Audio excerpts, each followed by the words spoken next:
Bon, bah, écoutez, nous allons commencer. Bonjour à tous et merci de vous joindre physiquement depuis Pékin, Shanghai et Canton et aussi en ligne à ce nouveau club, enfin à ce club agro. Aujourd'hui, la session concernera le marché chinois de l'agroalimentaire, des opportunités qui restent fortes et un accès qui se complique. Compte tenu du contexte actuel, on souhaitait un peu faire un point sur les différents projets, les différentes tendances et donner un peu notre ressenti. On aura pas mal d'interventions aujourd'hui, puisque nous aurons François Blanc, Bertrand Quévremont, donc moi-même, Jo Cadillon, et je souhaitais aussi remercier Sylvain Fourrière, qui est notre consul général de France à Canton, pour sa présence et pour son intervention également. Merci, Monsieur le Consul. Euh, donc, bon, vous connaissez tous la situation actuelle qui est un peu compliquée, avec une économie qui est un peu en baisse, une image de la Chine qui se détériore, notamment malheureusement en Europe. Ça n'empêche qu'il reste quand même des opportunités et il faut, je dirais, essayer de trouver un bon curseur entre les deux, entre la vision négative et en fait ce qui se passe quand même sur le marché. Donc, c'était vraiment quand même le but aujourd'hui pour faire un point. Sans plus attendre, moi, je vais donner tout de suite la parole à François Blanc, notre conseiller agricole. François, est-ce que tu m'entends bien? Oui, tout à fait. Bah, écoute, Oui, tout à fait. François, je ne sais pas si tu veux rajouter quelque chose, un mot d'introduction, ou sinon je te laisse commencer directement. Oui, merci. Effectivement, et pour reprendre ce que tu viens d'annoncer et pour expliquer un peu la raison de cette réunion d'aujourd'hui et de son thème, nous avons voulu développer un peu le fait et répondre aux interrogations qu'un certain nombre d'entreprises se posent sur le marché chinois et les perspectives qu'il continue à présenter pour ces entreprises.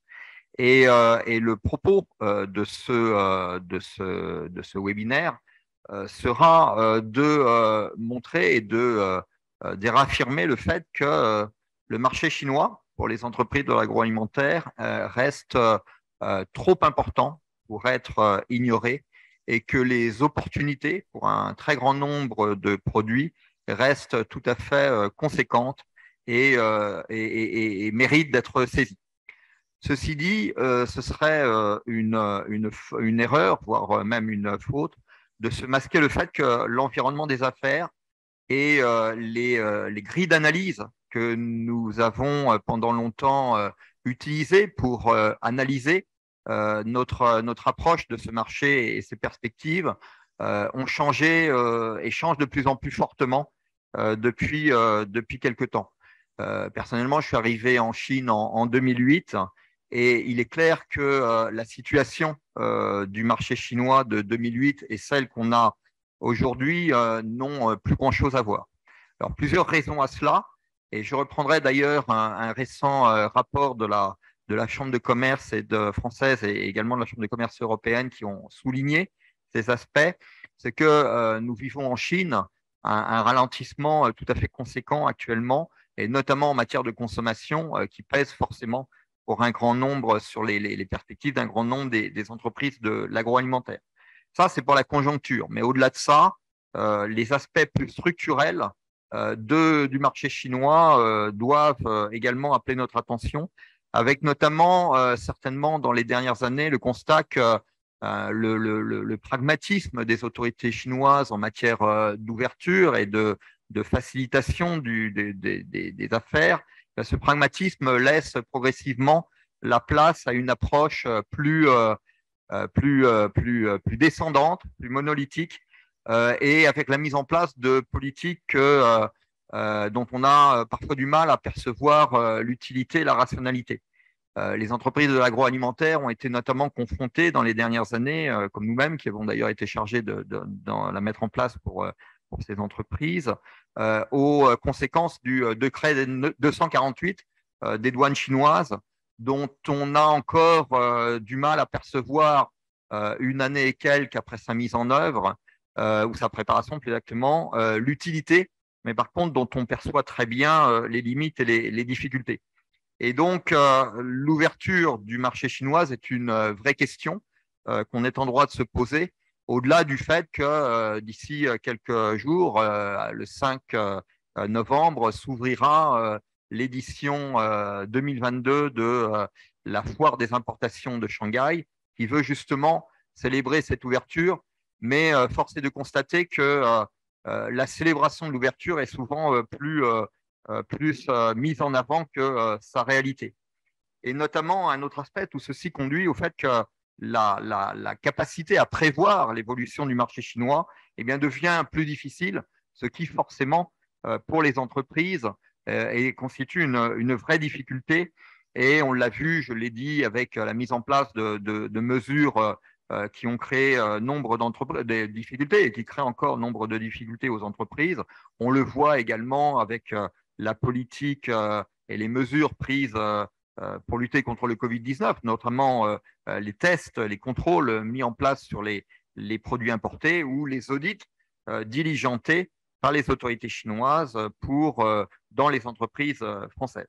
Et donc, tout cet ensemble fait que le marché chinois est vu comme actuellement un marché peu sûr, instable, et sur lequel il devient de plus en plus difficile de faire des prévisions avec une efficacité des actions que l'on peut mener qui clairement se réduit. Je pense notamment aux salons dont la tenue est quand ils se tiennent, quand ils ne sont pas reportés ou annulés, dont la fréquentation est très réduite par justement la difficulté d'accès au territoire chinois. Bon, alors, c'est exact qu'il ne faut pas négliger toutes ces difficultés. Elles sont réelles et nous y sommes confrontés, les entreprises y sont confrontées. Mais je reviens sur le premier propos, à savoir que le marché chinois continue à présenter des opportunités importantes et il ne doit pas être ignoré pour les entreprises.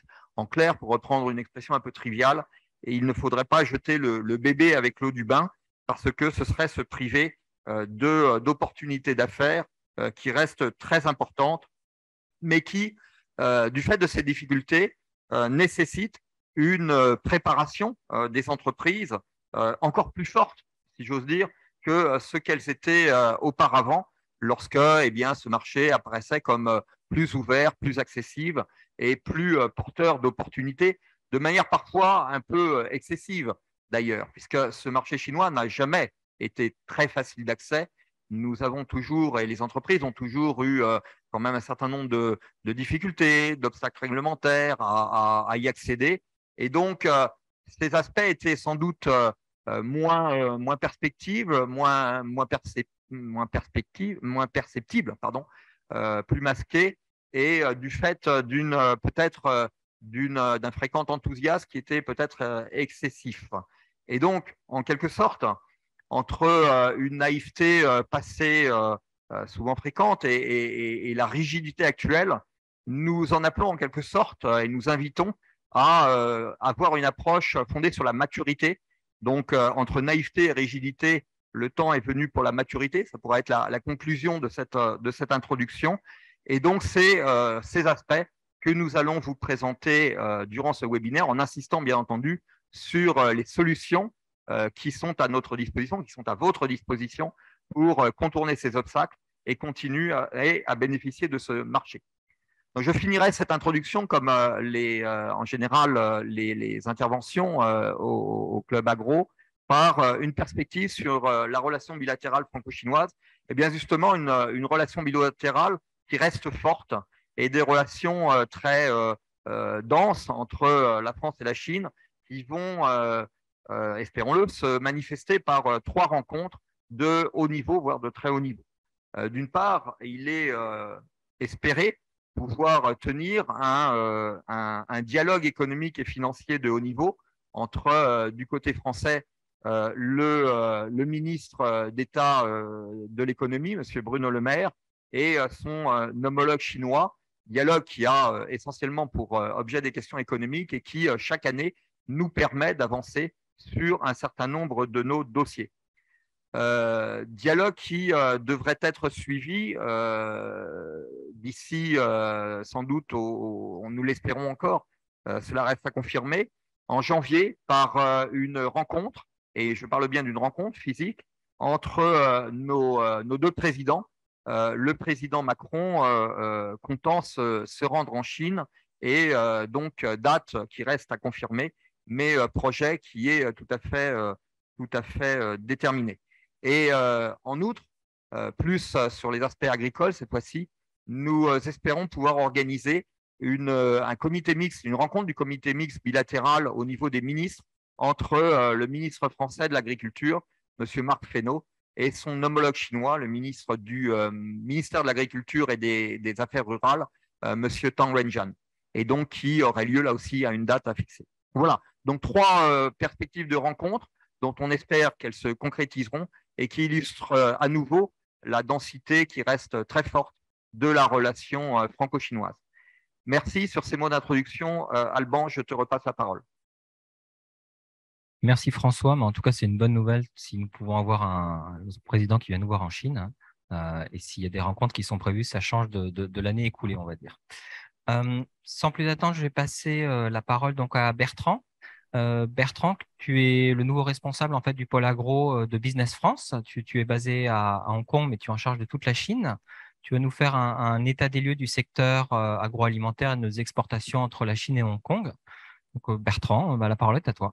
Merci Alban, merci François pour ces mots d'introduction et merci à tous de me donner cette opportunité de pouvoir vous présenter cet état des lieux du secteur agroalimentaire et surtout de nos exportations vers la Chine et Hong Kong. Donc Hong Kong, bureau que j'ai rejoint depuis le mois de septembre pour effectivement piloter l'activité agrotech donc sur la zone Chine pour Business France. Hong Kong que je retrouve aussi, comme vous le savez, je reconnais d'ailleurs certaines têtes autour des différentes tables devant moi. Donc Chine du Sud où j'ai passé 6 années au bureau de Canton et de Shenzhen. Et que j'aurai plaisir à aller dès que les frontières avec Hong Kong seront de nouveau ouvertes. Je vais vous partager tout de suite mon écran pour partager avec vous ces différentes données. L'idée, c'est vraiment de dresser un panorama à date de nos exportations.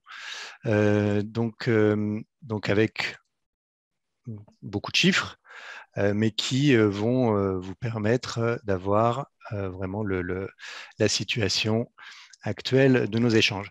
Alors, des échanges agroalimentaires mondiaux qui se font de plus en plus conséquents. 9% des exportations mondiales sont consacrées aux produits agricoles et agroalimentaires. C'est en hausse de 65% en 10 ans. 10 pays seulement réalisent 50% des exportations, donc c'est dire la mondialisation des échanges agroalimentaires mondiaux et surtout la part de ces échanges, donc 1500 milliards d'euros de produits agricoles et agroalimentaires exportés en 2021, un record donc avec une croissance de 14% cette année-là, avec donc pour la Chine à la deuxième place consécutive, pour la deuxième année consécutive, à la deuxième place, pardon, en tant que premier importateur mondial de produits agricoles et agroalimentaires, donc pour 11% des importations mondiales, alors qu'elles étaient de 6% 10 ans auparavant. La France, elle, a récupéré la 5e place du podium en 2021 en passant devant la Chine et donc après les États-Unis, les Pays-Bas, le Brésil, l'Allemagne, qui sont donc les premiers exportateurs mondiaux de produits agricoles et agroalimentaires. Vous voyez ici pour les produits agricoles à gauche donc les parts la place qu'occupe chaque pays. Donc, vous voyez que la France est en 8e position pour les produits agricoles et par contre en 4e position pour ce qui concerne les produits agroalimentaires. Donc tous ces pays, vous voyez, ont augmenté depuis ces dernières années. Donc là, c'est depuis 2016. Le deuxième pays, vous voyez, le premier pays européen dans ces classements, ce sont les Pays-Bas. Les Pays-Bas, du fait de leur place en tant que hub d'exportation, en particulier de denrées agricoles au niveau de l'Europe, à partir du port de Rotterdam, qui donc sont une grande plaque tournante pour les exportations européennes. Les exportations de la France, maintenant, vers les différentes zones géographiques entre 2020 et 2021. Vous voyez qu'au niveau de la zone Chine, Grande Chine, donc on a une très belle performance, en particulier donc, sur les postes céréaliers, les vins, les spiritueux, et par contre une petite baisse pour les viandes. La France, en 2021, a exporté pour 4 milliards d'euros de produits agricoles et agroalimentaires vers la Chine, donc ce qui est plus qu'un doublement depuis 5 ans. Vers Hong Kong, également, que je voudrais mentionner, les exportateurs vers Hong Kong sont évidemment en premier lieu la Chine, mais la France est le 8e fournisseur agroalimentaire de Hong Kong, le premier pour les vins. On a exporté pour 733 millions d'euros de produits agroalimentaires vers Hong Kong l'année dernière. Comme vous le savez, Hong Kong importe 95% de ses besoins alimentaires pour un équivalent de 23 milliards d'euros. Donc de différentes origines. C'est un port franc avec un réseau de distribution qui est mature, un marché également de réexportation. Vous voyez qu'un tiers des produits qui sont importés sont ensuite réexportés vers principalement la Chine et Macao. Et vous voyez également que la place, donc la répartition des exportations françaises, donc à 70%, plus de 70% même, sont les vins, et les spiritueux, viennent ensuite les produits laitiers et les viandes. La situation maintenant à 2000, donc pour Chine et Hong Kong, tout produit confondu en incluant les vins et spiritueux. Vous voyez qu'en 2021, donc sur le graphique à gauche, la part des céréales donc de 25% dans le total des produits exportés. Vous voyez aussi la part des vins et spiritueux qui compte pour 40% de nos exportations. Et donc, on arrive effectivement à ces 4,8 milliards d'euros. Donc, j'avais dit 4 milliards sur la Chine et l'équivalent de 800 millions sur Hong Kong, en progression de 24%. Et donc, sur 2022, par contre, on peut voir donc, cette diminution, en particulier du poste céréalier, vous voyez, qui passait donc à 14% de nos exportations. Et on constate, vous voyez, la baisse entre donc, la période de janvier à août 2021 et janvier à août 2022. La part de Hong Kong dans nos exportations, vous voyez que la Chine donc, représente 85% de nos exportations vers la zone. Et donc, vous pouvez voir aussi à droite donc, cette diminution entre 2021 et 2022, 20% de baisse vers la Chine et 20% vers Hong Kong. Je reviens juste sur le graphe d'avant. Vous voyez que finalement, si on compare 2022 à 2019, donc on voit bien que 2021 a été une année exceptionnelle, hein, là avec des fortes progressions partout. On revient là en 2022 finalement à un niveau supérieur à ce qu'on pouvait avoir en 2019, qui correspondait déjà à une bonne année finalement. Donc voilà, une correction importante qui a été faite, mais donc voilà, on peut constater en tout cas le caractère assez exceptionnel de cette année 2021. Vous voyez donc sur les différents postes de nos exportations, les baisses donc de janvier à août 2022, donc de cette année constatée par rapport à l'année précédente. Donc sur tous les postes, on est en baisse, certains de manière plus conséquente que d'autres. Je vais revenir un petit peu plus en détail. Alors, le marché du vin, La France est le premier fournisseur de vin en Chine.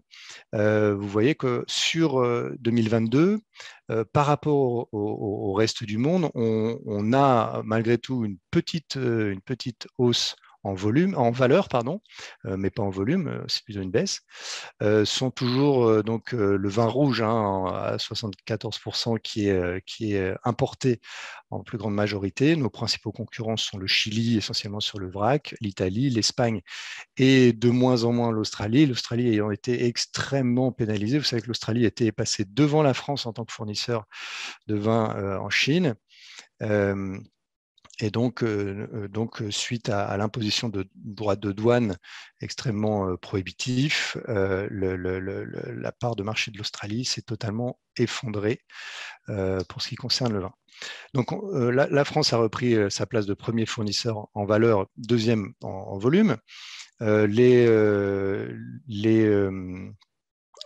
marché se fait de plus en plus sur le e-commerce. La part de marché du e-commerce de 36% pour le off-trade, sachant que le on-trade représente une trentaine de pourcents pour nos vins. Des demandes de plus en plus aussi d'entrée de gamme, en particulier pour contrer la concurrence des vins chiliens. 2,5 litres de vin consommés par an et par habitant, essentiellement du Bordeaux, vous voyez à droite, et des vins également Languedoc-Roussillon et Vallée du Rhône. Le marché des spiritueux, quant à lui, nous sommes le premier fournisseur en valeur et en volume, avec des très très belles performances en 2021 sur en particulier les liqueurs, les eaux de vie et la vodka.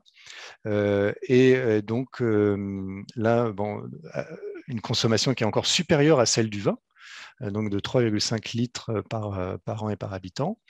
Et pour nous, un premier semestre 2022 qui accuse une forte baisse de nos exportations, donc moins 12% en valeur.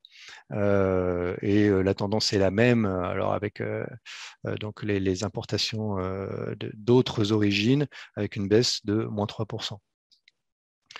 Le marché des produits gourmets, qui représente pour nous un marché important, c'est 424 millions d'euros, donc qui était en hausse en 2021 de 23%. On est leader, par exemple, sur le secteur sur le segment des glaces.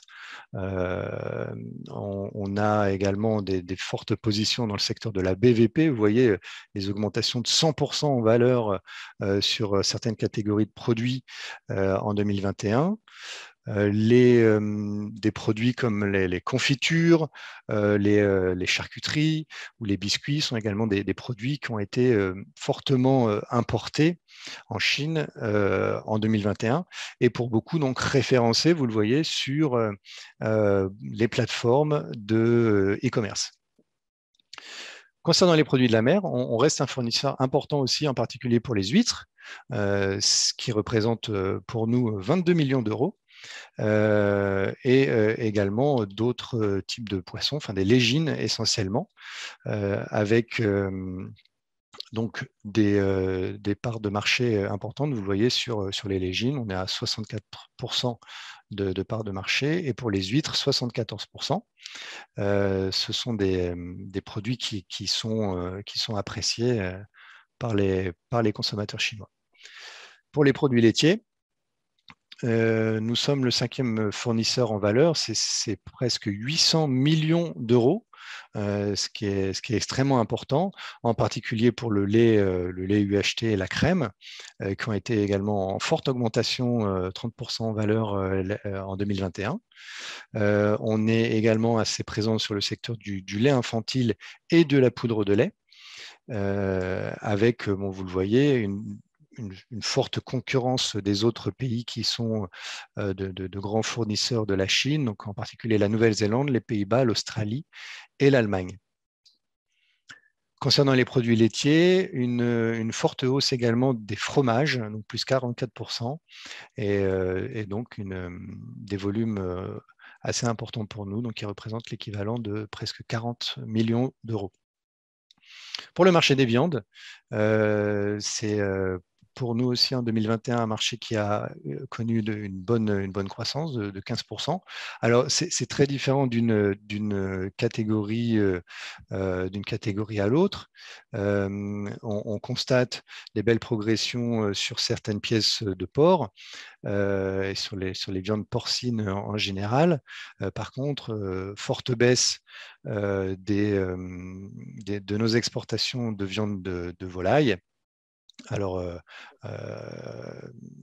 en partie due à la grippe aviaire, mais également aussi sur certaines viandes bovines congelées et tout ce qui est catégorie de viande bovine fraîche et réfrigérée, où là, la baisse a été importante.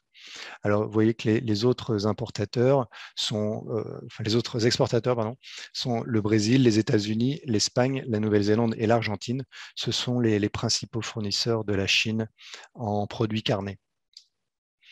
Le marché des céréales maintenant, qui est évidemment très dépendant des récoltes et des aléas climatiques.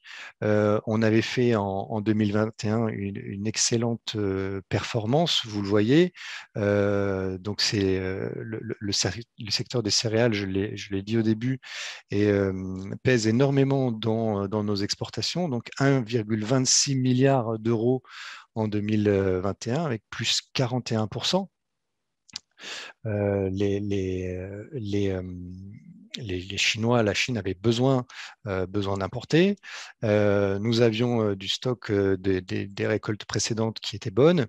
La tendance pour 2022 sera plutôt à la baisse avec des volumes moins conséquents, mais une bonne valorisation de nos exportations.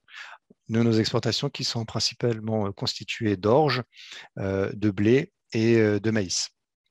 Vous voyez que les principaux pays sont les États-Unis, l'Ukraine et le Canada.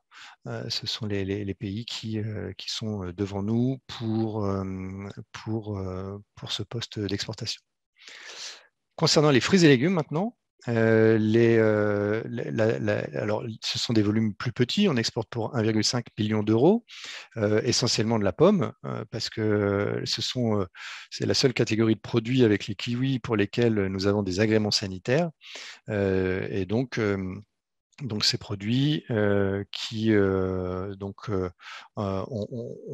eux accusé une baisse en 2021, mais qui reprennent assez fortement en 2022. Vous le voyez, plus 177% et des volumes plus importants avec donc plus 43% de volume sur le premier semestre 2022. Le marché de l'élevage, quant à lui, est important pour nous. On a une forte présence d'entreprises de ce secteur en Chine, que ce soit au niveau de la génétique, que ce soit au niveau de la santé animale, que ce soit au niveau de l'alimentation. On a évidemment des partenariats qui sont importants avec les entreprises chinoises. Et donc, on continue d'exporter des animaux vivants. Et donc, vous voyez la progression importante, ces besoins aussi de reconstituer des cheptels suite à la peste porcine africaine en Chine. Et donc, ça nous a favorisé. La France est considérée comme un exportateur de génétique, de santé animale de qualité. Pour donc les équipements pour l'agriculture également. C'est un poste sur lequel, avec nos équipementiers, les tendances étaient bonnes, que ce soit pour les machines de préparation, de process, d'emballage, et aussi pour les secteurs, par exemple, de la BVP, des belles performances dans ces secteurs-là en 2021. Même si d'autres pays, évidemment, comme les Pays-Bas, le Japon, l'Allemagne, l'Italie, sont également de grands fournisseurs de la Chine. Voilà pour ce panorama de différents secteurs phares de notre offre vers la Chine. Quelques opportunités maintenant. La Chine, donc, même si je l'ai évoqué précédemment, reste un très important pays d'opportunité pour nous, pour les vins et spiritueux, vous l'avez compris, pour les produits gourmets également, pour les produits de la mer et les produits laitiers, pour les équipements aussi, pour les viandes et les céréales. Sur Hong Kong, on retrouve bien sûr cette même typologie de produits et d'opportunités, donc avec cette demande pour les vins et pour les spiritueux, pour les produits gourmets, les produits de la mer, et donc évidemment un accès au marché qui est facilité dans la mesure où nous n'avons pas ici sur Hong Kong ces contraintes réglementaires, sanitaires, douanières en général, qu'il peut y avoir vers la Chine, et donc une offre de produits français beaucoup plus large que ce qu'on peut trouver en Chine. Les atouts de l'offre française, vous les connaissez, cette image gastronomique, cette garantie sanitaire que nous offrons, des produits qualité jugés sains et bons pour la santé, avec un savoir-faire, une histoire, une tradition à raconter, des grandes marques qui sont fortement présentes, une reconnaissance aussi de nos indications géographiques et une très bonne traçabilité des produits qui donnent confiance.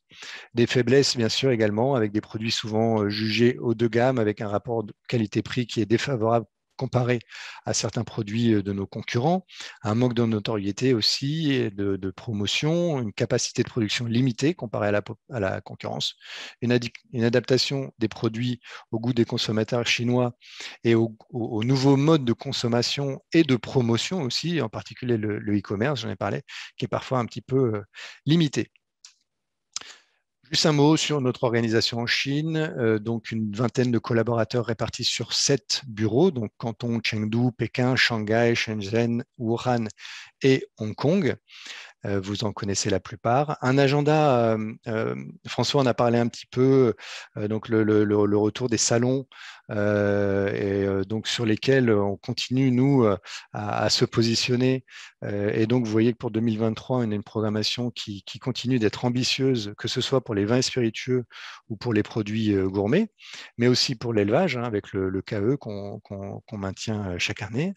Et donc, sur Hong Kong, également, la possibilité de revenir avec, en particulier, le salon ProWine, sur lequel on aura de nouveau un pavillon au mois de mai de l'année prochaine. Juste un petit mot également sur les e-vitrines. Vous le savez, les e-vitrines food et vin qui ont été lancées début 2021, donc il n'y a pas si longtemps, mais qui finalement permettent de présenter aux opérateurs chinois, hongkongais, mais pas seulement, donc plus de 6000 produits français référencés donc, avec 1000 entreprises françaises en tant que fournisseurs qui sont inscrites sur la plateforme, et donc 823 acheteurs certifiés, donc c'est ça qui est important, ce sont des professionnels qui ont accès donc à ces mises en relation avec les fournisseurs français. Pour la vitrine vin et spiritueux qui avait 3 ans d'antériorité de plus, ce sont 16 500 références qui sont présentées par 2100 fournisseurs français, avec plus de 5000 acheteurs étrangers certifiés, et donc un nombre de mises en relation qui maintenant devient de plus en plus conséquent du fait du volume de produits présentés. Et donc, également, toutes les informations éditoriales qui sont mises à votre disposition gratuitement. Le livre blanc ou exporté, donc, qui a été donc ou exporté en 2023, qui est donc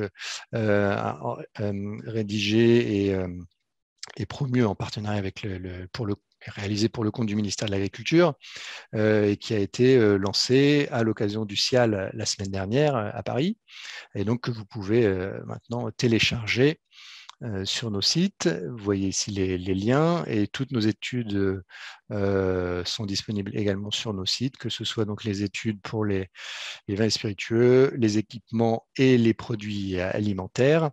Il y a notamment des études sur le e-commerce, sur la Chine, qui ont été mises à disposition récemment. J'en ai terminé pour ce panorama. Merci Bertrand. Bah, écoute, c'était extrêmement intéressant. On pourra quand même noter l'attractivité de la Chine par rapport à nos exportations dans le secteur. Et je précise aussi que ça n'inclut pas quand même tout ce qu'on produit aussi en Chine, hein, par les sociétés qui sont soit en JV, soit directement possédées par les groupes français. Le tout assemblé ensemble représentant quand même un poids du secteur qui est assez significatif. Tout à fait. Alors, j'avais simplement précisé aussi que si vous avez des questions en ligne, notamment, n'hésitez pas à les mettre dans le chat. On les reprendra à la fin de toutes les présentations. Pareil, pour ceux qui sont en salle, bon, là, vous pourrez les poser directement. Alors, je vais, moi, vous faire une présentation sur les points de vigilance juridique. Parce que, comme nous, on en a pas mal parlé récemment, c'est vrai qu'il y a des opportunités. Le marché est quand même gros et important. Par contre, autant la Chine, comme l'a dit François au début, a toujours été un marché compliqué, autant c'est un marché qui est maintenant difficile d'accès physiquement, hein, parce qu'on ne peut pas venir en Chine aussi facilement qu'on pouvait le faire avant, et sur lesquels nous, on constate encore des évolutions particulières et des points sur lesquels moi, je voulais en tout cas attirer votre attention. Alors, je vous rassure, je ne vais pas vous faire une présentation juridico-juridique, parce que je pense que ça assommerait tout le monde. Je vais essayer de rester simple, mais de garder vraiment en tête certains réflexes pour des points en fait, que moi, je vois encore trop souvent sur lesquels il y a des difficultés. Alors, premier point, par rapport à la situation actuelle, simplement sous l'angle juridique, c'est-à-dire moi comme avocat, comment est-ce que je vois les choses, qu'est-ce qui se passe finalement. Aujourd'hui, ce qu'on constate, en tout cas nous, ce qu'on constate au cabinet, c'est que il y a une impossibilité pour les gens qui sont en France, en tout cas pour les sièges, de venir en Chine faire des négociations commerciales. Alors, parfois, il y a un relais ici. Ce n'est pas toujours le cas. On arrive souvent comme conséquence à une perte de confiance et à des difficultés à tisser des liens solides avec les partenaires. Ça, c'est vraiment une réalité, d'autant plus que là, on arrive quand même dans la 3e année. C'est quand même long. Et petit à petit, 3 ans de fermeture de frontières, forcément, on n'est plus en présentiel, les gens peuvent moins se voir, c'est plus délicat.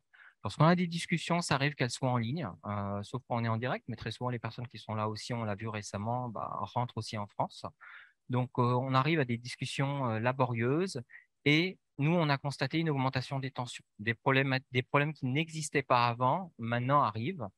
Et mécaniquement, sur tout ce qui est contractuel, on l'a vu énormément, il y a des impayés. C'est-à-dire, on peut faire ce qu'on veut. Alors, il faut savoir aussi que la dégradation du climat économique et les difficultés rencontrées par les partenaires chinois, on assiste mécaniquement à une augmentation des impayés. Et alors, on le voit également en matière de propriété intellectuelle où il y a des risques supplémentaires parce que quand on n'est pas sur le marché, forcément, il se passe des choses. Et puis, une perte de contrôle du marché tout court dans certains cas. Parce que même lorsqu'on est basé, par exemple, à Shanghai ou à Pékin ou à Canton et qu'on pouvait se déplacer avant facilement partout, par exemple, cette année, c'est quand même très compliqué d'aller voir ce qui se passe dans les autres provinces. Et au final, nous, on l'a énormément constaté parce que ce qu'on avait en 2019, on n'en avait pas autant. 2020, c'était relativement stable. Puis 2021, ça a beaucoup augmenté. Et cette année, on en a eu beaucoup. C'est des contentieux. Parce que lorsqu'on a des impayés, lorsqu'il y a des tensions entre les partenaires, mécaniquement, on arrive dans certains cas à un contentieux. Et la question, c'est comment est-ce qu'on gère ça? Donc, le but quand même, c'est de ne pas arriver au contentieux. Mais si jamais on y est, comment est-ce qu'on s'en sert sans perdre trop de plumes, hein? Alors, un point important, donc, c'est vraiment quel niveau de sécurité qu'on peut avoir le plus possible. Alors, j'ai vraiment remis des points basiques. C'est absolument pour vous alerter sur ces choses-là. Elles doivent être vraiment, comment dire, validées en interne chez vous. Ce sont des choses, vous ne pouvez pas être sur le marché chinois si ces points-là n'ont pas été vus correctement. Alors, un premier point, ça fait 17 ans que je suis en Chine, ça fait 17 ans qu'on répète toujours la même chose, déposez vos marques. J'en vois sourire déjà dans la salle à Shanghai, tellement c'est une évidence, mais ce n'est pas forcément une évidence parce qu'on oublie régulièrement sur quel territoire on l'a déposé, et puis bizarrement, on oublie la Chine. Alors, moi, j'ai vu des gens qui le déposaient à Hong Kong, mais qui considéraient qu'Hong Kong, c'était le territoire chinois. Non, hein, Hong Kong, Chine, ce n'est pas le même territoire. La France, ça ne couvre pas le territoire chinois. Et n'oubliez pas de déposer dans les bonnes classes. Si vous avez des produits différents, il faut penser à déposer dans toutes les classes qui intéressent. Un point que je vois régulièrement oublié, c'est en fait lorsqu'on crée une nouvelle marque, on oublie de la déposer ou on la dépose de manière trop limitée. C'est-à-dire les marques historiques existantes, on le faisait, et puis parfois les nouvelles marques, on l'oublie. Bon, là pareil, évitons de se créer des problèmes pour rien. le dépôt n'est pas tellement cher, ne pas l'avoir déposé, ça vous bloque un marché complet. Et après, il faut inventer de nouvelles marques, il faut inventer de nouveaux noms et ça devient très compliqué. Et en plus de ça, si un tiers l'a déposé à votre place, c'est vous qui devenez contrefacteur si lui s'en sert ici. Donc voilà, vraiment déposer vos marques, ça c'est le b.a.-ba absolu. Et si ce n'est pas fait, il ne faut pas venir en Chine. Je veux dire, le marché est fermé. Droit d'auteur. Alors, droit d'auteur, on en faisait très peu avant. Et effectivement, je vous conseille de l'enregistrer. Hein. Enregistrez-les le plus possible. Dans le secteur agro, il y en a un peu moins et parfois on peut vendre des manuels, des données techniques, ça peut être intéressant de le faire. Savoir-faire, alors c'est des mesures particulières au cas par cas pour ce qui est du savoir-faire. On en reparlera un tout petit peu après dans la confidentialité des contrats. Ne sous-estimez pas la valeur du savoir technique. Je vous donne des exemples. Si vous avez un élevage avec des connaissances techniques, vous allez vendre du service avec ça. Si vous transférez toutes les informations à une personne qui est capable de refaire la même chose, ça veut dire que vous le vendrez une fois et que vous le perdrez par après. Donc, essayez de voir comment est-ce que vous pouvez protéger votre savoir-faire. Le prérequis pour protéger son savoir-faire, c'est de l'avoir identifié. Ce qui n'a pas été identifié ne peut pas être protégé. Une fois qu'on l'a identifié, comment est-ce qu'on le protège? Si jamais on se rend compte qu'on ne peut pas le protéger, dans ce cas-là, il faut le vendre le plus cher possible la première fois ou dans ce cas-là, il faut le garder absolument confidentiel et pas s'en servir. Je passe sur les brevets. C'est plus long et plus compliqué à déposer, mais en tout cas, pensez quand même, premier point, propriété intellectuelle. Deuxième point, c'est prévoir des contrats. Pourquoi je dis prévoir des contrats? Ça a l'air une évidence, mais je vois trop souvent des gens qui fonctionnent encore au bon de commande avec des conditions qui sont vraiment pas claires et quand il y a un problème, on ne sait pas trop. On ne sait pas trop, c'est assez aléatoire. Je dirais que dès que vous arrivez à un certain montant, faites automatiquement un contrat et faites un bon contrat. Le but quand même de tout ça, c'est quoi? C'est de limiter les risques d'impayés. Et très souvent, en fait, nous, ce qu'on conseille et l'idée, c'est quand même faites-vous payer le plus possible en avance. Alors, si c'est des marchandises, l'idéal, c'est quand même que quand les marchandises arrivent chez le client final, vous ayez été intégralement payé. Et si jamais, en fait, il y a un impayé, que ça s'arrête suffisamment à temps pour que vous n'ayez pas de perte. Je pense que c'est quand même vraiment important parce que ça peut mettre dans certains cas, notamment en France, si c'est des PME, des sociétés en difficulté. Si c'est des gros volumes, là aussi, on peut avoir des vrais problèmes. Et anticiper tout ce qui est contentieux. Alors, j'ai mis quelques éléments contractuels clés. Je n'ai pas tout mis. C'est simplement en fait des points. Quand vous faites des contrats, pensez à les avoir. Si vous ne les avez pas, il y a eu un voyant, une alarme qui doit se mettre en place. En général, ce que je vois, c'est que toutes les clauses commerciales sont à peu près prévues. Elles sont à peu près prévues plus ou moins correctement, mais ça, c'est dedans. Mais par contre, il y a des points qui sont quand même assez juridiques, ce n'est pas prévu. Alors, confidentialité, posez-vous la question, est-ce qu'il y a des sous-traitants? Est-ce qu'il y a des gens qui interviennent? Est-ce que ces gens sont tenus par la confidentialité ou pas? Il faut quand même le prévoir. Pareil, quand vous fournissez des données, du savoir-faire, tout peut partir très vite. Donc ça, c'est important. Donc prévoyez-les. C'est vraiment quelque chose qui est important. Et qu'est-ce qui se passe à la fin des contrats, en fait, quand le contrat est fini? Qu'est-ce qu'on fait de ces informations confidentielles qui ont été transmises?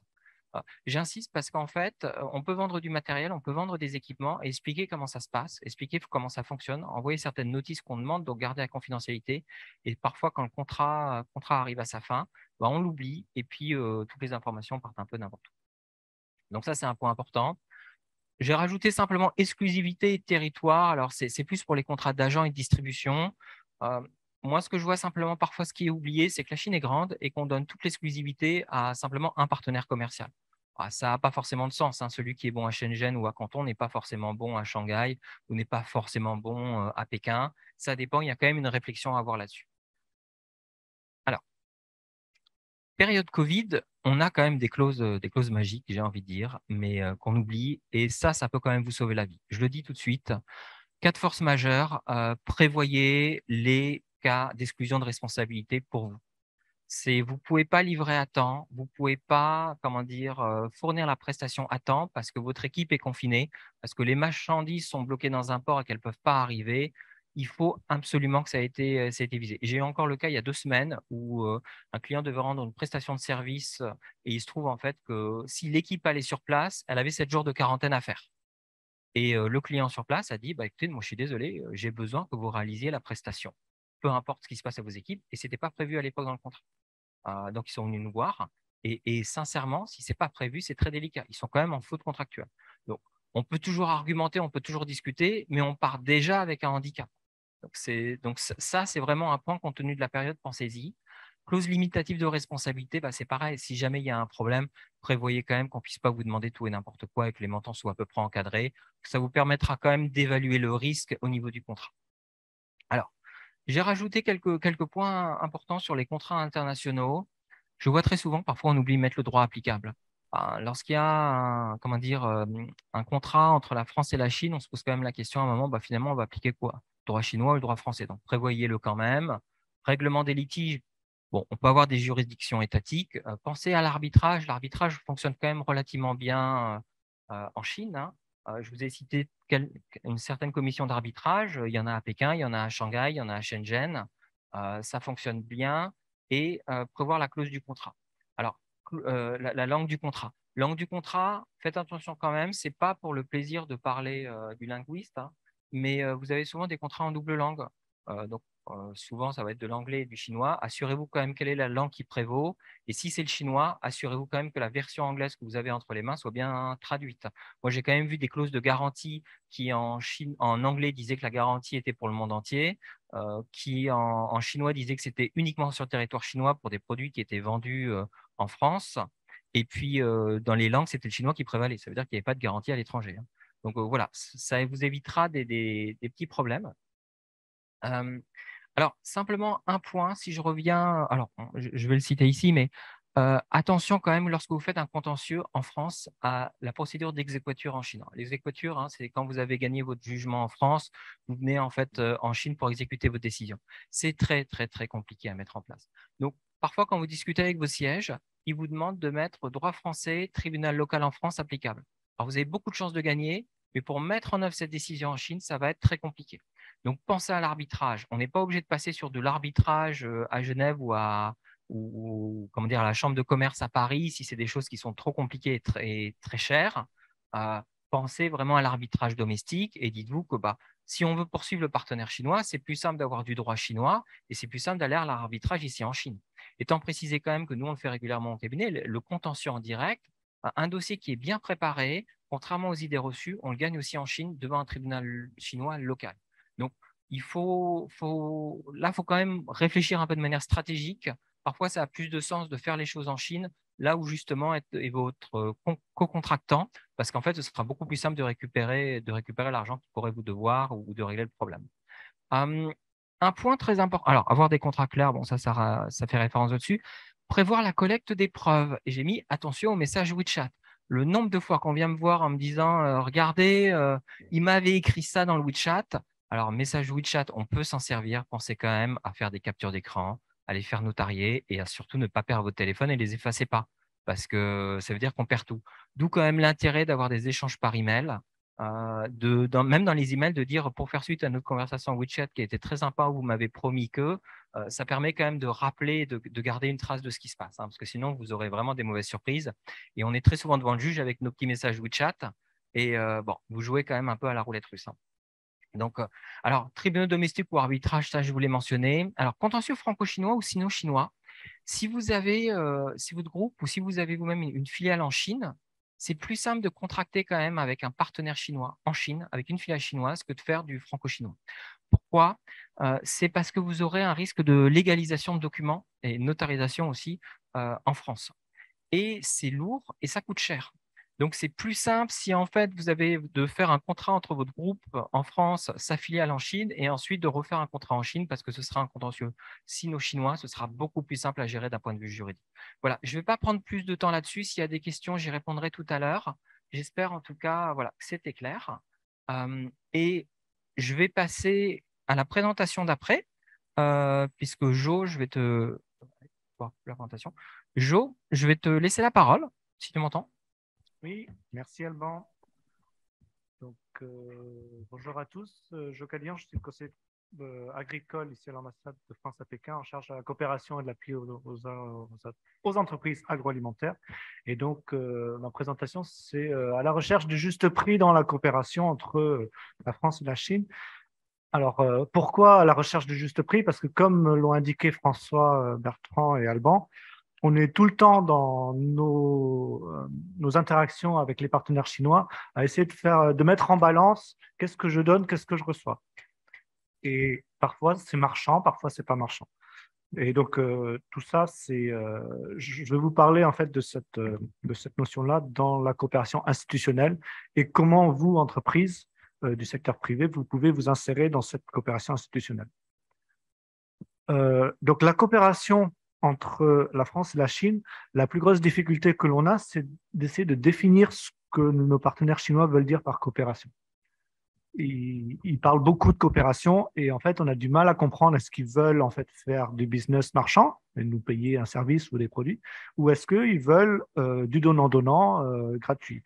Et donc, un premier conseil, c'est tant dans le privé que dans le public, institutionnel ou commercial, essayer de bien comprendre ce que le partenaire chinois veut quand il dit on coopère ensemble, n'est-ce pas? Donc, ça, c'est vraiment une première chose à faire. Donc, mon travail à l'ambassade de France, c'est principalement d'encadrer la coopération que l'on essaye de faire avec les partenaires chinois. Et donc, les entreprises, donc vous êtes les bienvenus dans cette collaboration et dans les différents dispositifs que l'on a mis en place pour cadrer cette coopération institutionnelle.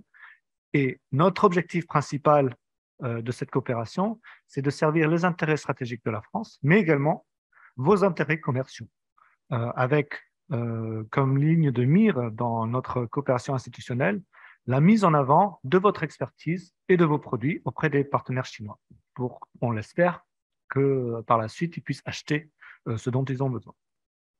Et donc, on a mis en place 3 types de coopération institutionnelle entre la France et la Chine dans lesquels vous pouvez vous insérer. Le premier, c'est la formation professionnelle agricole. Donc, on cherche à former des techniciens et des agriculteurs avec pour objectif qu'ils atteignent un niveau suffisant pour entrer dans votre pool de recrutement. Parce que vous vous développez ici en Chine, vous avez besoin de personnes qui sont bien formées, et donc on essaie de mettre en place avec des partenaires institutionnels chinois des formations qui vont permettre de former des agriculteurs, des techniciens à effectuer des tâches, des activités, des projets qui vont vous servir ensuite. Par la même occasion, on essaye de diffuser des éléments de politique publique ou de bonnes pratiques que l'on porte du côté français, comme l'agroécologie, des notions de bien-être animal au sein des filières agroalimentaires chinoises.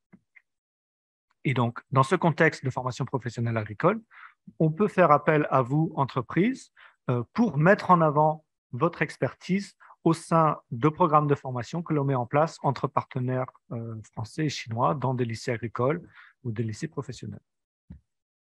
Le deuxième volet de la coopération institutionnelle entre la France et la Chine, c'est l'enseignement supérieur agricole. Ici encore, 2 objectifs: former des ingénieurs et des cadres chinois, encore une fois, pour qu'ils atteignent un niveau de performance et de savoir suffisant pour être attractifs pour vous, entreprises françaises qui cherchez à recruter ici en local. Et deuxièmement, de même, mettre en avant votre expertise et vos produits dans les objets d'enseignement et dans la pédagogie d'enseignement.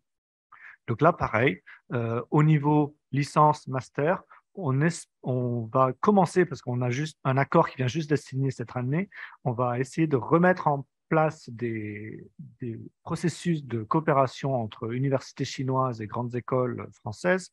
Et donc, là, de même, si vous avez une expertise qui est pertinente pour un programme de formation au niveau master ou licence, on pourra faire appel à vous pour mettre en avant cette expertise d'une façon appliquée dans les programmes de formation que l'on mettra en place. Le troisième type de recherche institutionnelle, c'est la recherche agronomique. Ici, la Chine est très intéressée par notre savoir-faire et nos objets nos découvertes, en fait, dans certains secteurs très clés. Et comme l'a indiqué Alban, la problématique principale dans ce domaine, c'est la sécurité, préserver la sécurité de notre savoir-faire et de nos données. Dans la coopération institutionnelle publique en matière de recherche agronomique, c'est l'INRAE, l'Institut national de recherche d'agronomie pour l'environnement, qui est l'unique point d'entrée pour la coopération scientifique entre les 2 pays. coopération scientifique publique. Donc, on demande à tous les partenaires chinois, instituts publics ou universités publiques, d'entrer en contact avec l'INRAE pour voir si l'INRAE, côté français, sera intéressé à mettre en place des partenariats de recherche. Vous-même, dans le secteur privé, vous pouvez être approché pour développer des partenariats de recherche avec des universités, avec des startups, avec des pépinières d'entreprises au sein de l'université chinoise qui sont très dynamiques, qui vous offriront des laboratoires, de l'espace, des conditions très intéressantes pour vous mettre en place ici en Chine. Je reprends les mêmes informations que vous a données Alban, vigilance et accompagnement. Faites-vous accompagner pour protéger votre expertise, vos découvertes et vos données quand vous travaillez avec vos partenaires ici en Chine. Et une approche que l'on recommande également pour vous insérer dans ce paysage institutionnel que l'on essaie de créer à votre profit, en fait, c'est de constituer des consortiums collaboratifs entre entreprises.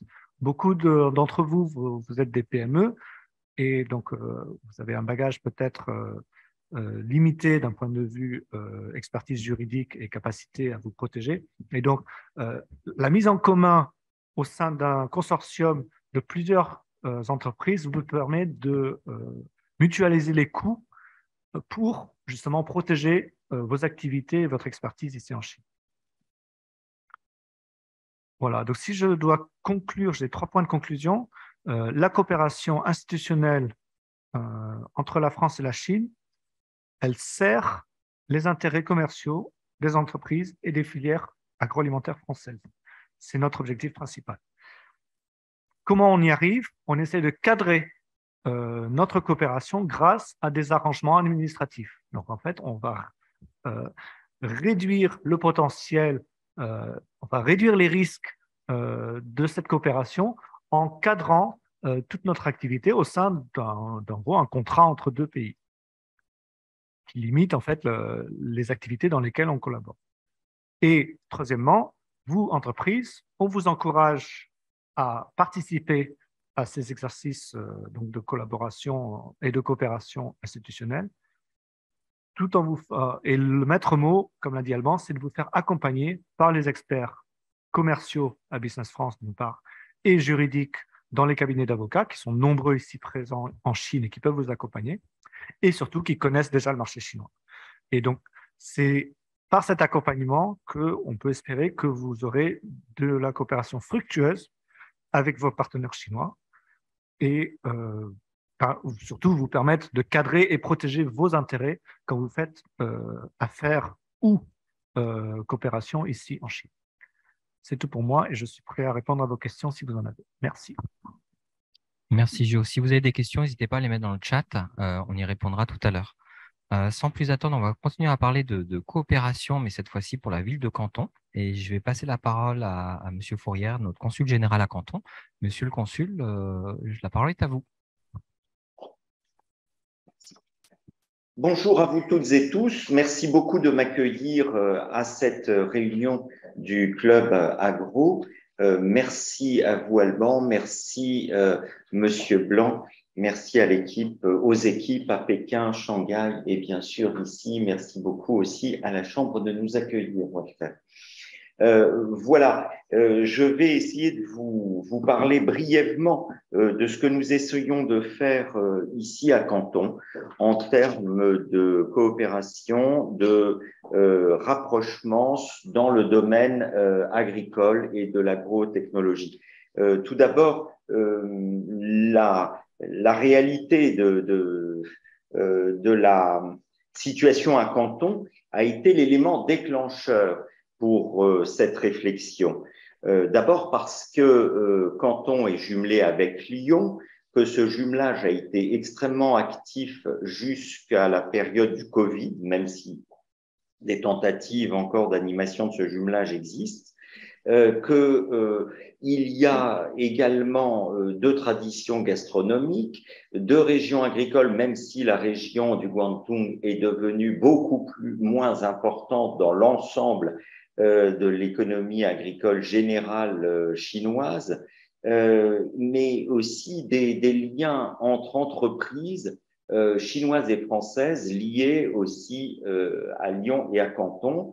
L'entreprise GL Events qui travaille avec le groupe Linang Group, qui est un groupe public cantonais très important en matière d'hôtellerie, mais aussi d'approvisionnement alimentaire, etc. Donc, cet environnement, les Bocuse d'Or, que j'allais oublier, créé par et appartenant à GL Events et comment cédé au groupe Linang Group. Donc, un environnement assez favorable, avec également des ambitions locales et régionales qui nous ont paru très pertinentes de la part des acteurs chinois publics et privés. Comme vous le savez, tout d'abord, c'est l'initiative qui a été lancée, qui est en construction du panier de légumes. Voilà, merci. C'est encore l'idée développée par plusieurs groupes privés, mais aussi publics, de moderniser la chaîne logistique dédiée aux produits agricoles ici dans le Guangdong et à Canton notamment, avec une vision ASEAN. Le Vietnam est tout proche, la Thaïlande n'est pas très loin non plus, etc. Ce sont des produits et des pays exportateurs de biens agricoles, notamment de légumes et de fruits. Et donc, voilà, on a ces projets à Canton, on a aussi des projets dans le très grand canton, le district de Nansha. D'ailleurs, Limagrin aussi est présent et développe ses capacités dans le district de Nansha. Voilà, c'était cette vision, ce bilan qui nous a conduit à vouloir avancer sur différents projets. Nous avons d'abord beaucoup discuté avec le groupe Linang Group l'année dernière, les autorités locales, municipales, au niveau de vice-maire, les autorités de la province et bien sûr les différentes directions provinciales, notamment commerce, investissement, Weiban, etc. Nous avons eu des interlocuteurs qui étaient d'une façon générale extrêmement intéressés par le développement de liens et de coopération avec la France. La situation aujourd'hui est relativement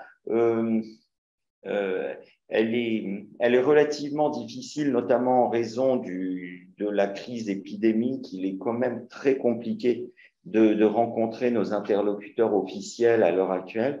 Mais nous avons imaginé passer un accord avec la ville de Canton notamment pour cadrer une coopération qui aurait plusieurs axes.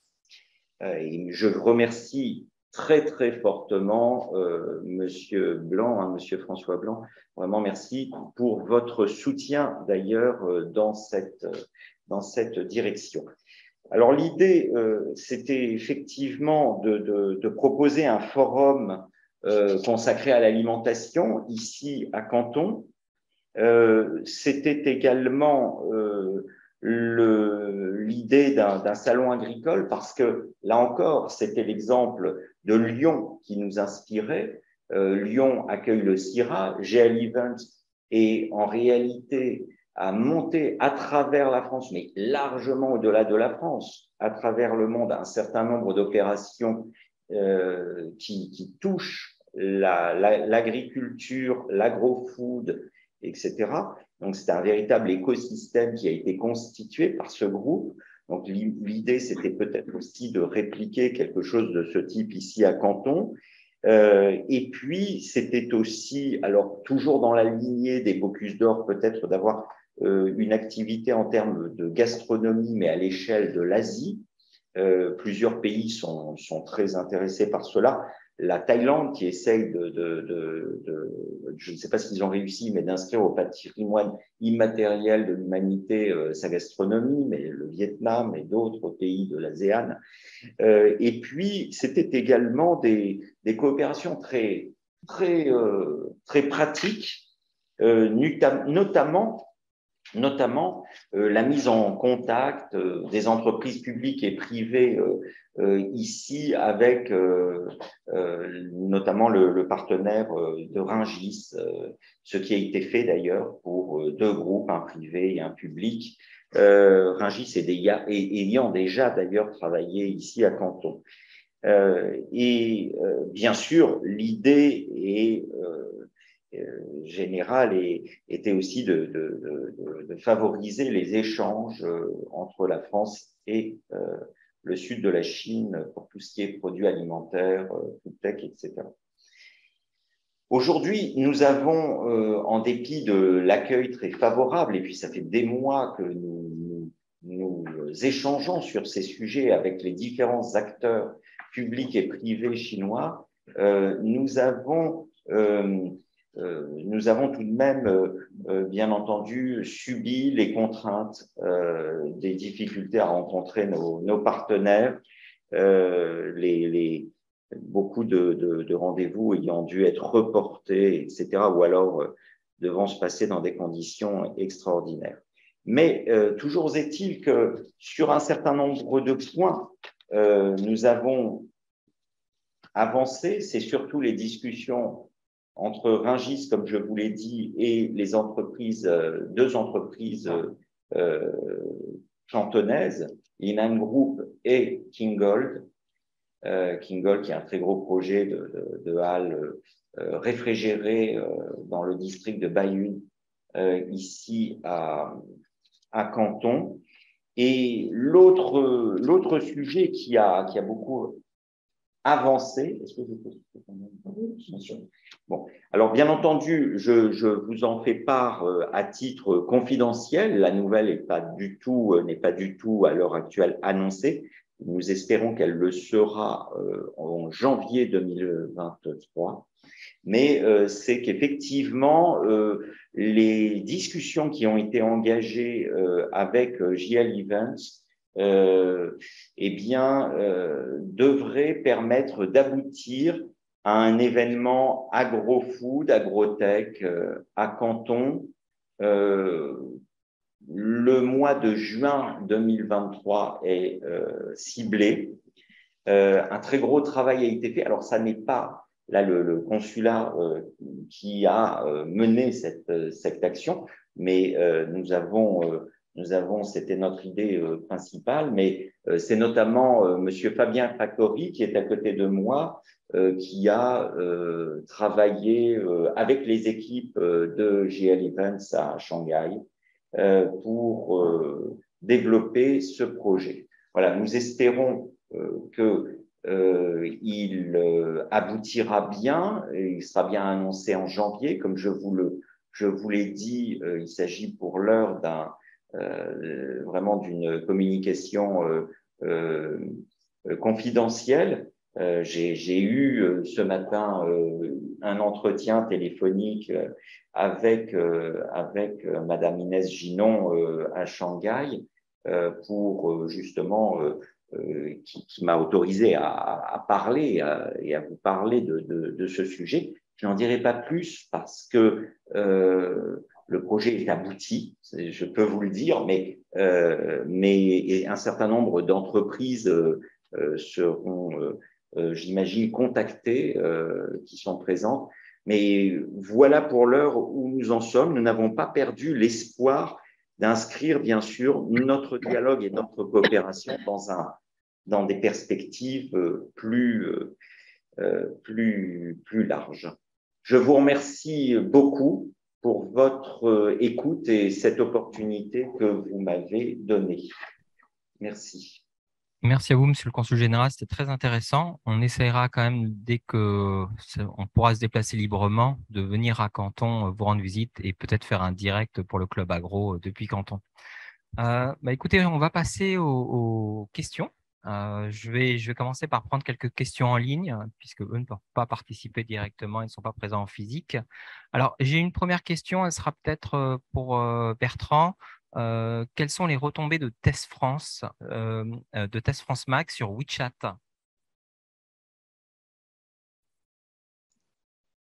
C'est une très bonne question, Alban. Merci C'est de pour ça que l'avoir je la posée. pose et que la personne en ligne l'a posée. Je n'en ai pas du tout idée, mais je vais me renseigner là-dessus. D'accord. Écoute, on pourra revenir là-dessus à l'occasion ou voir d'ici la fin si tu as un retour. Ouais. Deuxième question qu'on a eue, c'est concernant l'export de la viande française. Qu'en est-il de la viande porcine? Le marché en Asie est-il toujours impacté par la fièvre porcine? Je ne sais pas si François ou Jo.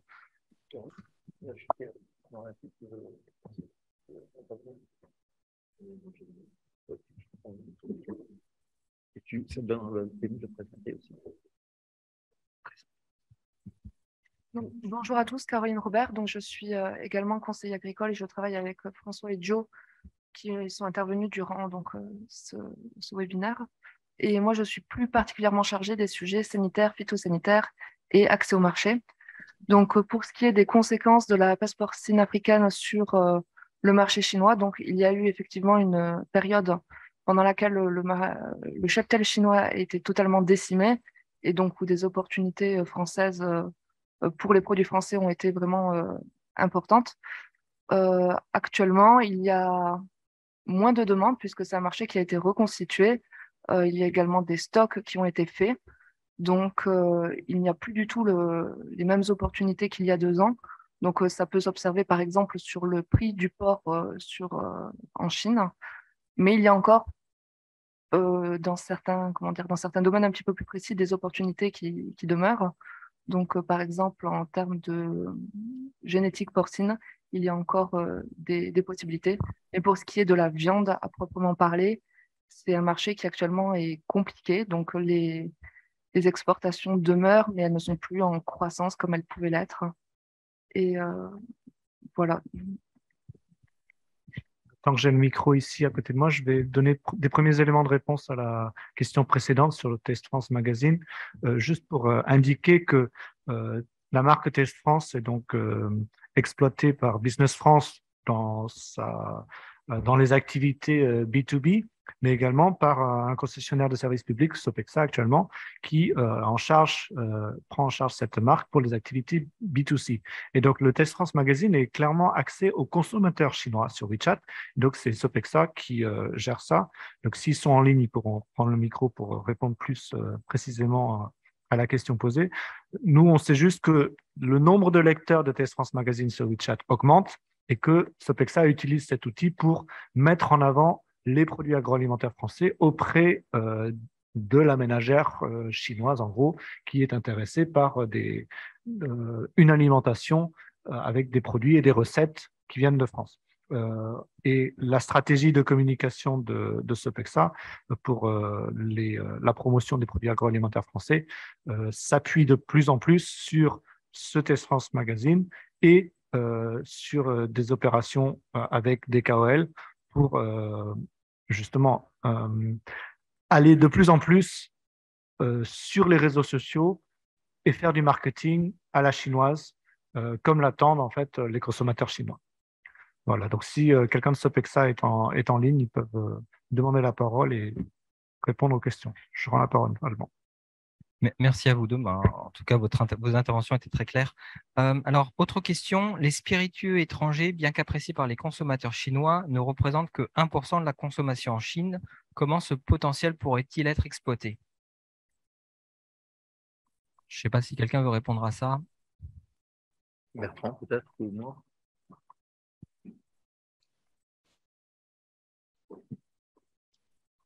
J'ai pas compris. Tu n'as pas entendu la question? Je vais la relire. J'ai entendu, mais j'ai pas bien saisi.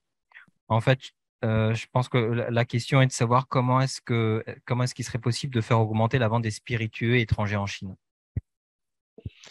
On a déjà une bonne part de marché sur les spiritueux, hein, comme je le mentionnais.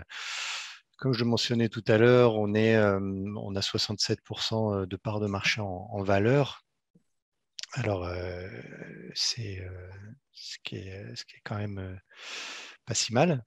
Donc, ce sont évidemment surtout les grandes maisons, hein, qui, à grand renfort de marketing et de promotion, font vraiment la diffusion de ces produits à l'intérieur de la Chine. Moi, je pense que le potentiel pour ce type de produit se situe maintenant pas uniquement dans les villes capitales, mais aussi dans les villes de deuxième, troisième, quatrième rang. Et au-delà, c'est vraiment là les consommateurs, les moins urbains finalement qu'il faut essayer de toucher. Après, voilà, ce sont encore une fois là, des grosses stratégies de com qui sont mises en place par ces grands exportateurs français qui là sont les plus percutantes, les plus impactantes pour développer nos exportations. Oui. Alors, dernière question que j'ai en ligne, et puis on va passer aux questions en salle. Y a-t-il une démarche, un lobbying qui est lancé au niveau international, entre parenthèses OMC-UE, pour demander la fin des tests Covid sur les denrées importées? Je ne sais pas si François ou… Okay. Oui, alors la réponse est oui. Alors on ne parle pas de lobbying puisqu'on est dans la sphère publique, mais on parle de démarche. Effectivement, cette question est systématiquement abordée au niveau de l'OMC par non seulement l'Union européenne au nom des 27 États membres, mais également tous les pays qui critiquent cette approche de la Chine de mettre en place des tests Covid ou des mesures Covid, à savoir tous les grands pays exportateurs en Chine, États-Unis, Canada, Australie et compagnie. Et cette démarche est réitérée, réunion après réunion à l'OMC depuis 2 ans et demi environ. Et le moins qu'on puisse dire, c'est qu'elle bénéficie d'une écoute limitée de la part des autorités chinoises, même si nous réitérons à chaque fois et nous continuerons à réitérer le fait que aucune agence sanitaire au monde, donc l'AFSA pour la France, le FSA pour l'Europe et ses homologues ailleurs, ne partage l'opinion des autorités chinoises, des autorités sanitaires chinoises, selon laquelle la chaîne agroalimentaire, notamment sous chaîne du froid, constitue un vecteur de contamination significatif, ni même avéré, du Covid. Pour l'instant, ces positions et ces demandes ne sont pas vraiment entendues, je l'ai dit, de la part des autorités chinoises, même si certaines mesures ont été progressivement allégées. Et donc, le dialogue et les échanges se poursuivent, sachant que là aussi, en revanche, pour l'essentiel, les procédures se sont quand même fluidifiées. Même si les coûts et les durées sont encore trop longues, les procédures se sont fluidifiées et ce n'est plus la plus grosse contrainte que nous avons actuellement à gérer pour l'importation des produits. Il y en a bien d'autres qui sont plus préoccupants. Merci. Merci à toi, François. On va repasser aux questions en salle. Alors, je vais commencer par Canton. Est-ce qu'à Canton, vous avez des questions?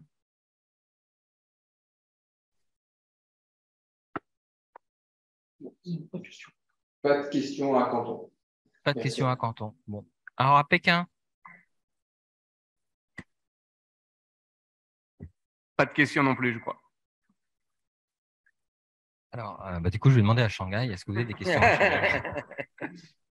Oui, vas-y, Fabien. Oui, bonjour. Vous avez évoqué plusieurs rendez-vous de haut niveau dans les prochains mois franco-chinois. Je voulais savoir quels étaient les sujets que la partie française voulait pousser et voulait faire avancer à cette occasion.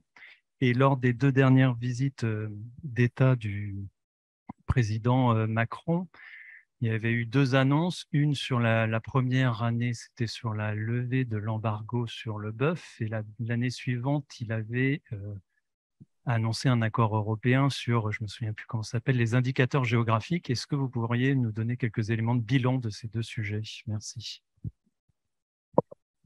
Merci beaucoup. Donc déjà sur le bilan, eh bien ces deux annonces ont été suivies des faits, puisque le marché chinois du bœuf est ouvert aux exportations françaises depuis juin 2018, donc suite à la visite présidentielle en janvier 2018, et sur l'accord entre l'Union européenne et la Chine de reconnaissance mutuelle des indications géographiques.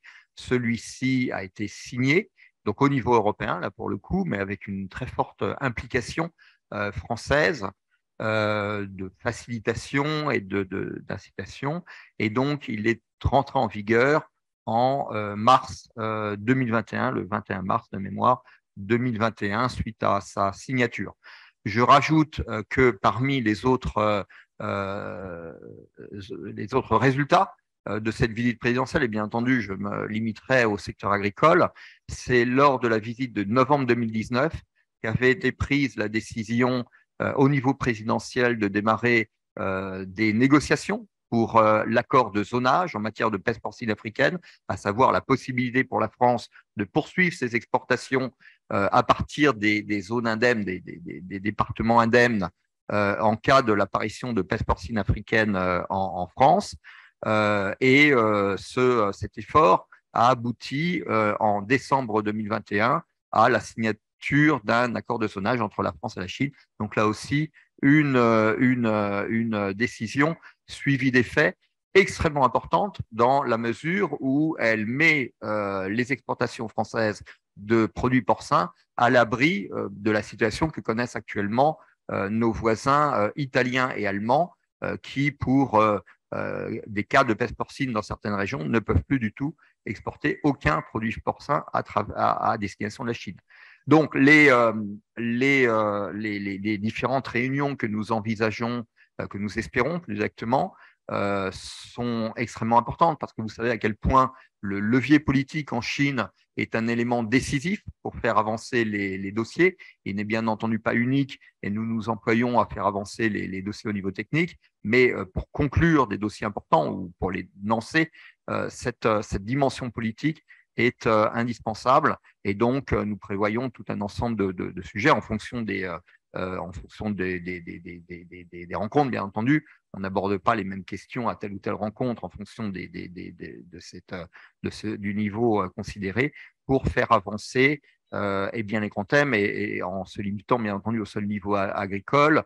On peut penser que les discussions entre ministres de l'Agriculture vont porter sur le thème de la sécurité alimentaire mondiale, qui est un thème extrêmement important actuellement, suite au conflit en Ukraine et à ses répercussions, et les réunions du dialogue économique et financier à haut niveau sont habituellement l'occasion d'avancer sur des dossiers sanitaires. C'est ainsi que nous avions d'ailleurs réussi à lever l'embargo sur les produits de volaille français il y a 2-3 ans, avant qu'une nouvelle crise d'influenza aviaire viennent frapper le territoire français et bloquer nos exportations. Donc là encore, nous essaierons d'avancer sur les derniers et sur les divers sujets du moment. Merci. Merci François. Alors, on a d'autres questions à nouveau en ligne. Je les pose, bon, j'y vais. Qu'en est-il des enregistrements CIFER pour les produits de la mer vivants? Beaucoup d'entreprises ne peuvent plus exporter, d'autres ont de la marchandise bloquée en douane en Chine suite à un changement de système par les Chinois et un transfert de données qui ne se fait pas. Alors, il faut savoir que pour les établissements des produits de la mer, on a plusieurs difficultés. Donc, juste comme ça ne m'aide pas à vraiment identifier de laquelle il s'agit. Parmi les différents problèmes qu'on a, on a certains établissements qui auraient dû être agréés et qui ne sont pas encore enregistrés sur le système CIFER.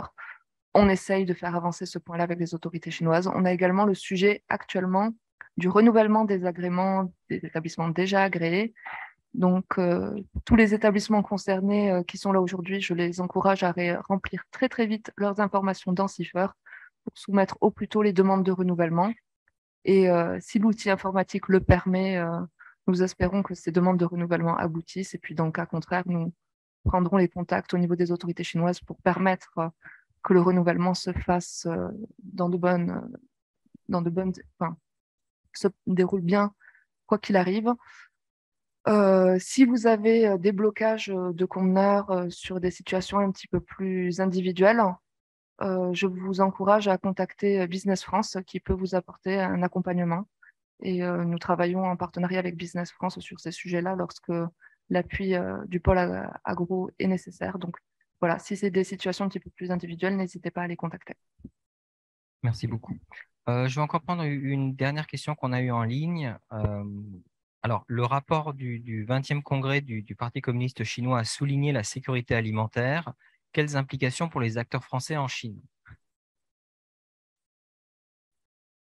Je vais essayer de répondre à cette question, sachant que la sécurité alimentaire est un thème qui, je l'ai dit d'ailleurs, est extrêmement important au niveau mondial actuellement, avec des situations dramatiques dans certains pays, notamment de la Corne de l'Afrique ou autres, et donc a vraiment mobilisé l'ensemble de la communauté internationale, et notamment la France, qui est très en pointe sur cet aspect-ci, avec l'initiative Farm, pour justement apporter des solutions aux problèmes rencontrés actuellement. Le problème de la sécurité alimentaire, ou la question de la sécurité alimentaire, est bien entendu aussi un problème très important, voire très prioritaire pour les autorités chinoises, dans la mesure où, je le rappelle toujours, mais la pédagogie étant l'art de la répétition, je vais le répéter à nouveau, la Chine doit nourrir environ 20% de la population mondiale avec 12% des terres arables ou 10% des terres arables et 8% des ressources en eau. Donc, des conditions de production extrêmement défavorables et qui fait que la Chine a une vraie préoccupation pour assurer sa sécurité alimentaire et notamment son approvisionnement en céréales et doit d'ailleurs, et on l'a vu sur la présentation de Bertrand, importer des quantités de plus en plus massives de céréales, notamment d'ailleurs pour répondre aux besoins en alimentation animale. Et donc, ça ne date pas du 20e congrès que la Chine met en avant et fait de cette sécurité alimentaire une très grande priorité. C'est déjà présent dans les plans précédents. C'est particulièrement ressorti lors du 14e plan ou au dernier discours des Liang Hui l'année dernière, enfin cette année plus exactement. Et c'est un problème qui, bien entendu, va demeurer dans les années à venir et sur lesquels les autorités chinoises sont extrêmement mobilisées et donc avec des demandes adressées aux diverses entreprises chinoises en premier lieu, mais aussi étrangères, de contribuer à améliorer la situation en matière de sécurité alimentaire. Alors, on pense bien entendu aux entreprises exportatrices de céréales et les entreprises françaises ont beaucoup bénéficié de la demande chinoise en matière de céréales, mais on peut penser également à toutes les entreprises de semences, notamment, dont 2 sont d'ailleurs dans la salle ici à Pékin, Limagrain et RAGT, ou alors des entreprises de la food tech qui ont, et plus particulièrement de l'agrotech, qui ont des technologies à même de produire plus efficacement les productions végétales et notamment les productions céréalières pour justement accroître cette production céréalière et notamment de manière plus durable, à savoir en préservant mieux l'environnement que ce qui n'est fait actuellement en Chine dans bien des situations. Voilà. Oui. Je rajoute, bien rajouter. Donc, François a évoqué le développement durable. Dans son rapport au 20e congrès, le président de la République chinoise a insisté sur le développement durable de la Chine. Et en matière alimentaire, on se retrouve dans une sorte de conflit d'intérêts où beaucoup de fonctionnaires chinois ne comprennent pas encore comment ils pourront atteindre leur objectif de sécurité alimentaire dans un contexte de développement durable. Et c'est là-dessus, c'est dans cette problématique-là que j'encourage l'expertise française à se mettre en avant en termes d'agroécologie. Mais ce qui est le plus important à mettre en avant, c'est les techniques et les bonnes pratiques que vous pouvez conseiller aux Chinois tout en conservant le rendement. Si votre rendement baisse à cause de ces pratiques, les Chinois ne seront pas intéressés. Donc vraiment, je vous encourage à continuer vos recherches, vos études de votre côté. Si vous avez une solution agroécologique qui conserve le rendement, on est très intéressé parce qu'on pourra la vendre aux Chinois. Merci Jo, merci François. C'est effectivement quand même un point qui est crucial dans les données qu'a rappelé François, c'est-à-dire l'intérêt du marché chinois, c'est la sécurité alimentaire et qu'il y a quand même pas mal d'opportunités là-dessus parce que c'est fondamental. On va s'arrêter là pour aujourd'hui, sauf s'il y a encore une personne qui veut prendre la parole, que ce soit à Canton, à Pékin ou ici à Shanghai. Sinon, je vous remercie d'avoir participé à ce groupe. Vous étiez près de 90 personnes à vous être inscrites. Je ne sais pas si François, tu voulais encore dire un mot avant qu'on termine? Non, je vais te laisser conclure si tu veux bien, ou peut-être Monsieur le Consul général à Canton. Monsieur le Consul général, est-ce que vous vouliez dire encore un mot? Écoutez, c'est la première fois que je participais à ce club. J'ai vraiment beaucoup apprécié les présentations qui ont été faites et les interventions extrêmement riches en informations, mais également, il m'a paru très, très important, très pertinente, qu'il s'agisse d'ailleurs des aspects juridiques ou des perspectives de développement des activités des entreprises françaises ici en Chine dans les différents milieux, agrotech, agriculture, foodtech, etc. Je crois qu'il y a aussi, vraiment une opportunité extraordinaire d'activité, d'action. Il y a un intérêt extrêmement vif des autorités chinoises, des groupes chinois privés. Je pense également, parce qu'un groupe de cosmétiques très important dans le Guangdong m'en parlait la semaine dernière avec deux académiciens chinois, c'est également tout ce que on appelle en français les alicaments et quelque chose aussi qui pourrait connaître des développements extraordinaires. Donc, pour moi, c'était vraiment une très grande chance. Je vous remercie encore de m'avoir accueilli pour des débats extrêmement riches, pertinents et très, très dynamisants, je trouve, même si je comprends, c'est un marché bien compliqué pour les entreprises qui sont ici en Chine. Donc, encore un très grand merci à vous toutes et tous. Écoutez, ce fut avec plaisir. En tout cas, merci à vous tous d'avoir participé aujourd'hui à ce groupe. On vous préviendra pour le prochain groupe, la session, on verra comment organiser ça et les dates exactes. Et je vous dis à très bientôt. Merci à tous. Au revoir. Merci. Au revoir. Au revoir.